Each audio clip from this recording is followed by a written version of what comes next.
बिस्मिल्लाहिर्रहमानिर्रहीम। अस्सलाम वालेकुम नाज़रीन, आप यूट्यूब चैनल देख रहे हैं।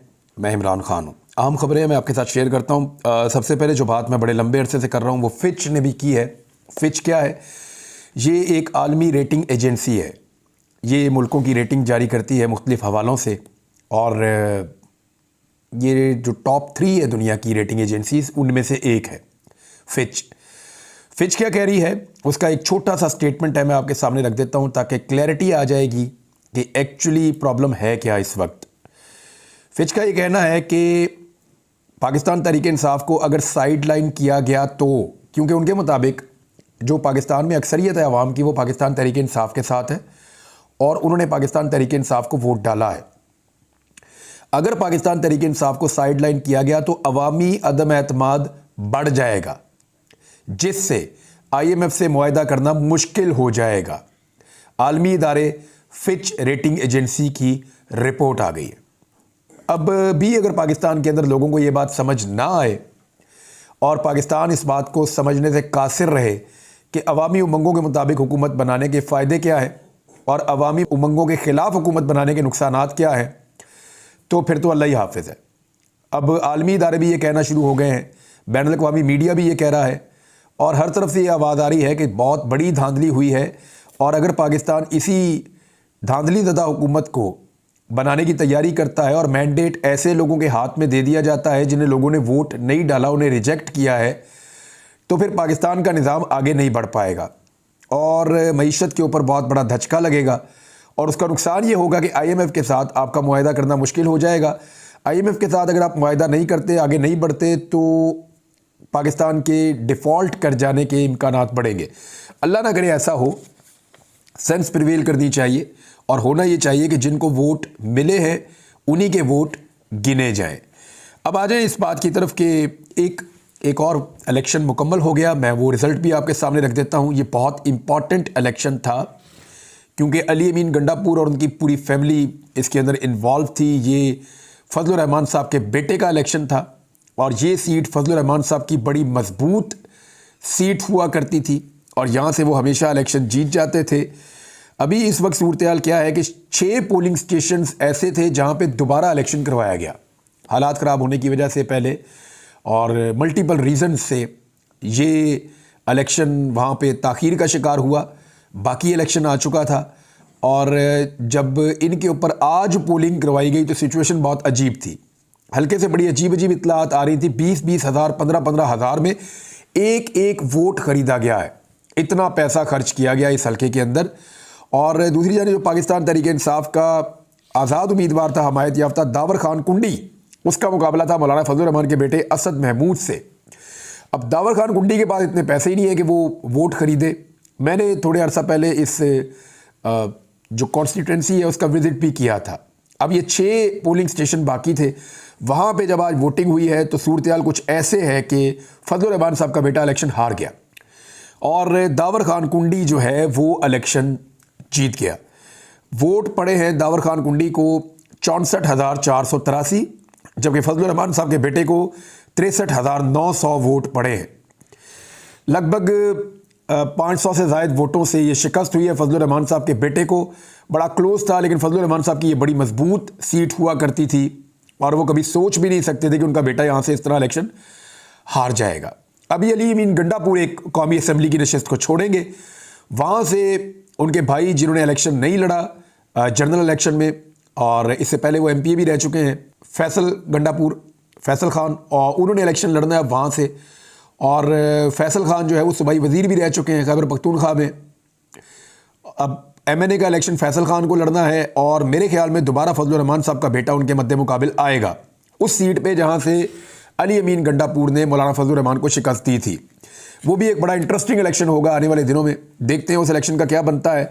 लेकिन ये इलेक्शन एक मरतबा फिर फजलुर रहमान साहब ने बेशक एस्टेब्लिशमेंट को बहुत लताड़ा, बहुत सारे स्टेटमेंट ऐसे दिए जिससे उन्होंने बहुत सारे पोल खोल दिए, लेकिन पब्लिक में पजीराई नहीं मिली और उनके बेटे इलेक्शन नहीं जीत पाए। दूसरी जानिब फजलुर रहमान साहब इसका रिएक्शन क्या देते हैं, ये एक बड़ा सवाल है। क्या फजलुर रहमान साहब पहले से ज़्यादा अग्रेसिव हो जाएंगे या फजलुर रहमान साहब अपने मौक़िफ़ को बदलेंगे?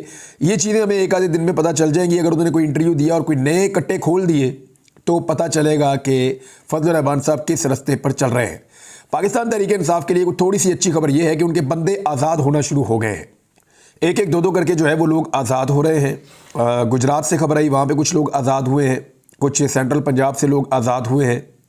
लाहौर में एक दो लोगों की दोबारा इत्तला आई है, उनको आज़ाद कर दिया गया है अदालती फ़ैसलों के नतीजे में। तो अब ऐसा लगता है कि पाकिस्तान तहरीक इंसाफ के वर्कर्स ने जो बहुत सख्त और मुश्किल वक्त देखा था वो वक्त शायद ख़त्म हो रहा है और लोग बाहर आ रहे हैं।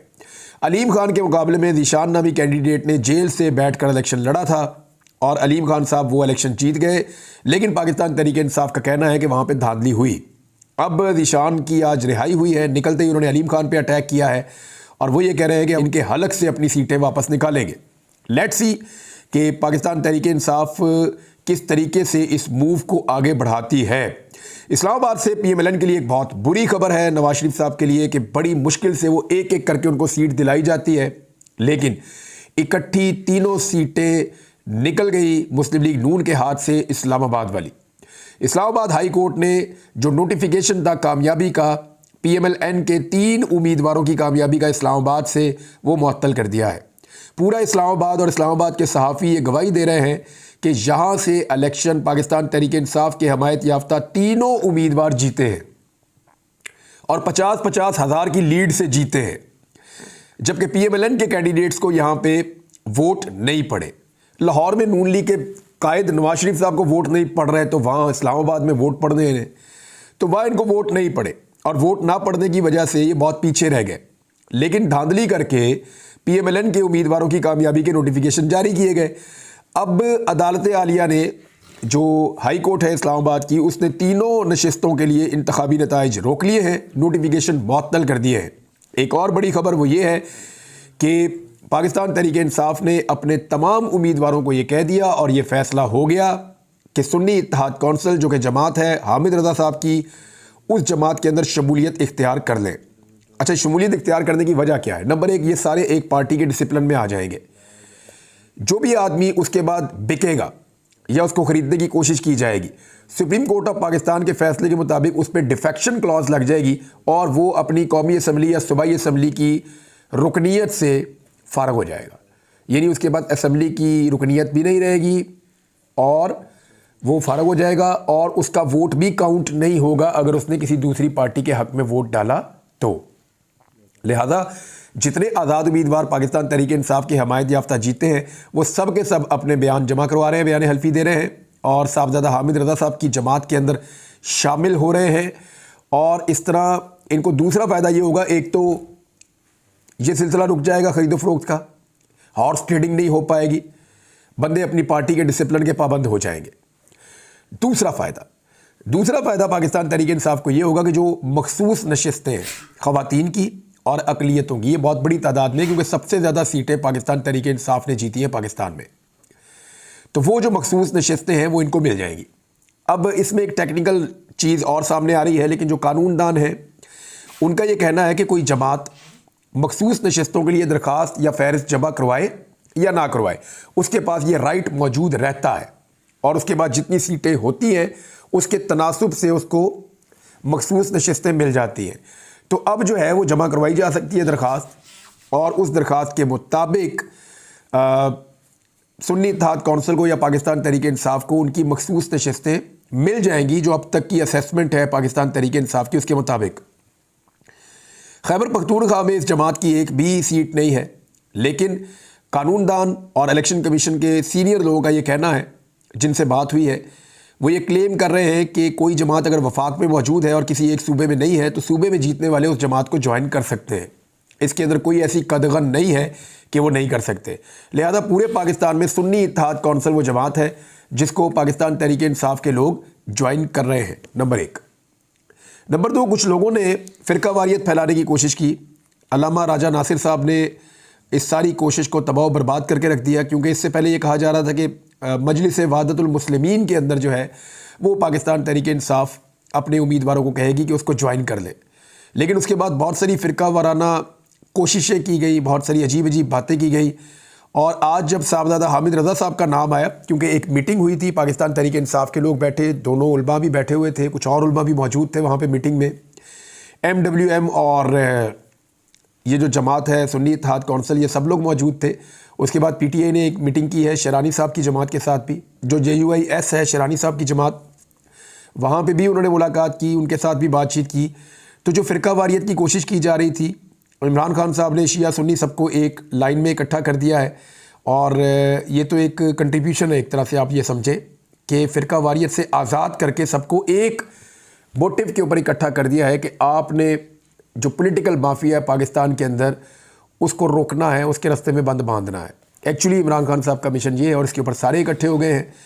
तो ये एक खुशाइन चीज़ है पाकिस्तान के अंदर। और अल्लामा राजा नासिर साहब ने खुद अपने मुंह से कहा और ख़ुद उन्होंने ये फरमाया कि ये फ़ैसला हमारा मुश्तरका फ़ैसला है और बहुत अच्छा फ़ैसला है। लिहाजा जो लोग फ़िरका वाराना ज़हनियत के मालिक थे उनके लिए बुरी खबर है कि सब ने एक्सेप्ट किया है और साहबजादा हामिद रज़ा साहब ने इलेक्शन कमीशन से रुजू भी कर लिया है और ये पाकिस्तान तहरीक इंसाफ का मसला भी हल हो गया है। अब मखसूस नशिस्तें मिलने का मामला है, अगर वहाँ से नहीं मिलेंगी तो इनको अदालत में जाना पड़ेगा। अगर काजी फ़ाइज़ ईसा साहब के सामने जाएगा तो फिर तो आप कुछ भी एक्सपेक्ट कर सकते हैं। लेकिन इंसाफ का तकादा यही है कि तहरीक इंसाफ के जो जीतने वाले उम्मीदवार हैं उनके तनासुब से उनको मखसूस नशिस्तें दी जाएँ। और इन मखसूस नशिस्तों के लिए पाकिस्तान तहरीक इंसाफ ने पेशावर हाई कोर्ट से रुजू भी कर लिया है और साथ ही साथ उन्होंने कहा कि मखसूस नशिस्तों के लिए कागजात जमा करवाए, जिन उम्मीदवारों ने इनकी स्क्रूटनी हुई है इनको एडजस्ट किया जाए। पाकिस्तान तहरीक इंसाफ लिस्टेड पार्टी है और मखसूस नशिस्तें हमारा हक है। यानी साथ ही साथ उन्होंने पेशावर हाई कोर्ट से ये रुजू भी कर दिया है। और साथ ही साथ पाकिस्तान तहरीक इंसाफ ने GDA से भी मुलाकातें की हैं। बड़े तूफ़ानी तरीके से तहरीक इंसाफ मुख्तलिफ सियासी जमातों के साथ राब्ते में आ रही है। जमात इस्लामी के साथ उन्होंने रब्ता किया है, तहरीक लब्बैक के लोगों के साथ रब्ता किया है। उन्होंने जो मजहबी सियासी जमातें हैं जैसे MWM है या सुन्नी इत्तेहाद कौंसिल है उनसे भी रब्ता किया है, शरानी साहब की जमात से रब्ता किया है। अब GDA के साथ रब्ता जो है वो रिपोर्ट हो रहा है क्योंकि उनके खिलाफ बड़ा खौफनाक धांधला हुआ है। इंटीरियर सिंध में उन्होंने बहुत बड़ा एहतजाज भी किया है। तो GDA के जो मरकज़ी रहनुमा है सदरुद्दीन शाह राशिदी पीर साहब बगाड़ा, उनसे उन्होंने मुलाकात की और PTI सिंध के सदर हलीम आदिल शेख मिले हैं। डॉक्टर सफदर अब्बासी और सरदार अब्दुल रहीम और दीगर लोग भी इस मुलाकात में शामिल थे। यहाँ पे इन्होंने फैसला किया कि मिलकर एक लायामल बनाया जाए धांधली के ख़िलाफ़ और मिलकर एहतजाज किया जाए। एक और ख़बर नाज़रीन ये है कि जब दिल करता है पाकिस्तान में ट्विटर बंद कर देते हैं। यानी अब ऐसा लगता है कि हुकूमत को ये समझ आ रही है कि हर मसले का हल ट्विटर को बंद कर देना है। टिकटॉक को भी बंद कर देंगे, ट्विटर को बंद कर देंगे, फेसबुक को बंद कर देंगे, यूट्यूब को बंद कर देंगे। तो मेरे ख्याल में पाकिस्तान को 18वीं सदी में धकेल दिया जाए। दुनिया कहाँ से कहाँ पहुँच गई है, दुनिया चांद पे जा रही है और हम लोगों से इंफॉर्मेशन का हक छीन रहे हैं। सदर पाकिस्तान ने भी इसके बारे में बात की है, डॉक्टर आरिफ अलवी साहब। वैसे तो बहुत कम ही वो बोलते हैं, जिस वक्त बोलना होता है उस वक्त तो बिल्कुल नहीं बोल रहे होते। और उनके ऊपर पाकिस्तान तहरीक इंसाफ के लोग बड़ी तनकीद भी करते हैं कि तहरीक इंसाफ के वोटों से वो सदर बने हैं और वो हक अदा नहीं कर रहे। तहरीक इंसाफ के लोगों को ऐसा लगता है। तो सदर पाकिस्तान ये कहते हैं ट्विटर बंद कर देते हैं जब चाहे, कि आपको कुछ पता ना चल जाए, आपको मालूमात ना मिल जाए। इस तरह के आइडियाज़ जो है वो पाकिस्तान में लाए जा रहे हैं। इंटेलेक्चुअल कैपेसिटी नहीं है पाकिस्तान के इदारों में कि वो लोगों को कायल कर सके। अगर कोई बंदा कोई बात करता है तो पुलिस भेज दी जाती है उसके घर में और उसको पकड़ लिया जाता है। तो आरिफ अलवी साहब ने सख्त तनकीद की है इस पॉलिसी के ऊपर कि जहाँ पे सोशल मीडिया की बंदिश से चीज़ों को कंट्रोल करने की कोशिश की जा रही है। ये एक ऐसा रास्ता है जिससे दुनिया पाकिस्तान को मज़ीद शक की नज़र से देखती है कि इस मुल्क में ऐसा ज़रूर कुछ हो रहा है जिसकी वजह से ख़बरों को दबाने के लिए मकामी मीडिया पे वैसे ही दबाव डाला जाता है और जो बैनुल अक़वामी मीडिया वहाँ पे मौजूद है उसकी रसाई बंद कर दी जाती है। स्पेशली जो सोशल मीडिया उसकी रसाई बंद कर दी जाती है। जो लाहौर से एक बड़ा स्कैंडल निकला जिसका बहुत चर्चा हुआ, उस पर कुछ लोग ये कह रहे हैं कि टीवी चैनल ने इसको नहीं चलाया, वो मज़ीद तहकीक करना चाहते थे। तो मेरा एक सवाल है बुनियादी, सहाफ़ी का काम होता है ख़बर को चलाना। मिसाल के तौर पे वो ये तहकीक करना चाह रहे थे ना कि ये जो वोट वहाँ पे छप रहे हैं, ये वोट PMLN खुद छपवा रही है या किसी ने छपवाए हैं PMLN को फंसाने के लिए। यही सवाल है ना। एक्चुअली जो वहाँ पे एडिटोरियल बोर्ड बैठा हुआ है या जो लोग बैठे हुए हैं अहम नशिस्तों पे इन चैनलों में, उनके दिमाग में यही सवाल था ना। लेकिन इस सवाल के बावजूद भी इस खबर को रोका नहीं जा सकता था। उसकी वजह यह है कि जब एक प्राइवेट जगह के ऊपर सरकारी कागज़ छप रहा है तो ये खुद एक बहुत बड़ी खबर है कि जनाब सरकारी कागज़ कैसे एक प्राइवेट जगह पे छप सकता है। अब उसकी तहकीकात करवा लीजिए। हो सकता है कि जो दिखाई दे रहा है कि नवाज शरीफ साहब अपनी इज्जत बचाने के लिए धांधली करवा रहे हैं और ये जाली पेपर छाप रहे हैं, बैलेट पेपर। हो सकता है नवाज शरीफ को फंसाने के लिए कोई साजिश हो रही हो, लेकिन जो भी हो रहा है इस खबर को रिपोर्ट जरूर किया जाना चाहिए था। इंतहाई परले दर्जे की सहाफती बददयानती है कि इतनी बड़ी चीज़ आपके सामने आई कि एक सरकारी कागज़ एक प्राइवेट प्रेस के अंदर छप रहा है और आपके रिपोर्टर जान पर खेल कर जाते हैं और जाकर उसकी फुटेज बनाकर लाते हैं और आप उसको ये कहकर नहीं चलाते कि जनाब इसको भी देखना पड़ेगा। वो इसलिए कि कायदे मोहतरम जनाब मियाँ नवाज शरीफ साहब का नुकसान हो रहा है इस खबर के चलने में। तो ये सहाफती बददयानती है। हाँ, आप ये कह सकते थे कि जनाब पेपर छप रहा है, बैलेट पेपर छप रहा है, तहकीकात करवाई जाए। आप नाम ही ना ले नवाज शरीफ का, आप नाम ही ना ले और किसी चीज़ का, आप पीटीआई का भी नाम ना ले, लेकिन आपको ये ज़रूर कहना होगा कि जनाब पेपर छप रहा है जो गैर कानूनी है। एक गैर कानूनी चीज़ आपके सामने आई और आपने उसको छुपा लिया सिर्फ इस बुनियाद पर कि कायदे मोहतरम को उसका नुकसान हो जाएगा। तो मियाँ नवाज शरीफ साहब को कहाँ कहाँ बचाएगा पाकिस्तान का मीडिया और कब तक बचाएगा? पाकिस्तान में सोशल मीडिया तो मौजूद है ना, तो बेचारा बहुत मुश्किल हो जाएगा। वो दोनों सहाफ़ी काफ़ी परेशान हैं, लेकिन उन दोनों ने किसी किस्म की कोई खबर नहीं दी, ना दोनों ने ट्विटर पे दी, ना सोशल मीडिया पे किसी और जगह पे दी, बल्कि उन्होंने बड़ा मोहतात रवैया अपनाया, क्योंकि वो ये जानते थे कि इस तरह की खबर देने के बाद इसके आफ्टर शॉक्स कैसे होंगे। लेकिन ये खबर बाहर आ गई और अब खबर बाहर आने के बाद राब्ता भी मुश्किल हो रहा है दोनों सहाफ़ियों से। मैंने कोशिश की है, राय साकिब तो बिल्कुल छोटे भाइयों की तरह है, मैंने भी ऑडियो मैसेज भी उनको छोड़ा है, हो सकता है मेरा उनसे रब्ता हो जाए। मियाँ अली अशफाक का मुझे फ़ोन आया था, वो भी ये कह रहे थे कि ये एक सिचुएशन क्रिएट हो गई है, क्योंकि उनके भी ताल्लुकात हैं सहाफ़ियों के साथ, और देखते हैं कि इसमें होता क्या है। लेकिन इन पेपर्स को इस्तेमाल कहाँ किया जाता है मैं आपको ये बता देता हूँ। ये जो जाली वोट बनाए जाते हैं ये डब्बों में भर दिए जाते हैं, और इलेक्शन कमीशन के अंदर जब आप दरख्वास्त देते हैं ना बतौर कैंडिडेट के मेरे साथ धांधली हो गई है, तो वो निकालते हैं डब्बे, खोल के वोट गिन के वापस बंद कर देते हैं और कोई काम नहीं करते। इलेक्शन कमीशन के पास ये कैपेसिटी नहीं है कि वो फॉरेंसिक ऑडिट करे, ये वो नहीं कर सकता, ट्रिब्यूनल में जाना पड़ता है।